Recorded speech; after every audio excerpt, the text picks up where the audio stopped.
മനുഷ്യരുടെ പ്രവർത്തനങ്ങളാൽ പ്രകൃതി ദിനം ചൂഷണം ചെയ്യപ്പെട്ടുകൊണ്ടിരിക്കുന്നു. വയനാട്ടിലെ ചൂരൽ മലയിൽ നിന്ന് ഒരു ദൃശ്യം.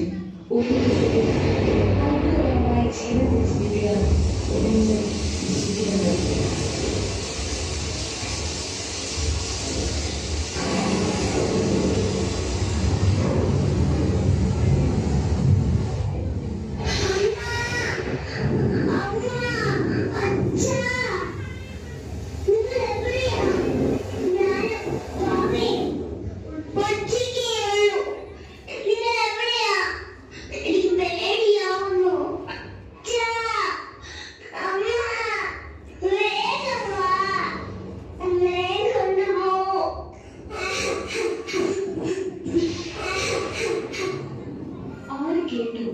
ഈ നോവിന്റെ വീട് ഒന്ന് നേരെ വീട്ടിൽ വെളുത്തപ്പോഴേക്കും ഇല്ലാതായ ചൂരൽമല ഉരുൾപൊട്ടലിന്റെ വേദനയിൽ ദുരിതം അനുഭവിക്കുന്ന ഒട്ടേറെ ജനങ്ങൾ.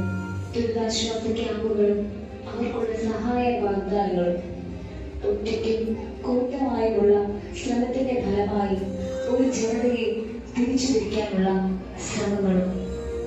പക്ഷെ അത് മാത്രമല്ല, ഇനിയെങ്കിലും തിരിച്ചറിയേണ്ട പ്രകൃതിയുടെ മറ്റൊരു ഭാവം, മറ്റൊരു മുഖം. നമുക്ക് പ്രാർത്ഥിക്കാം, ആശിക്കാം, ഇനിയൊരു ദുരിതം, ഇനിയൊരു ദുരന്തം ഉണ്ടാകരുതേ എന്ന്.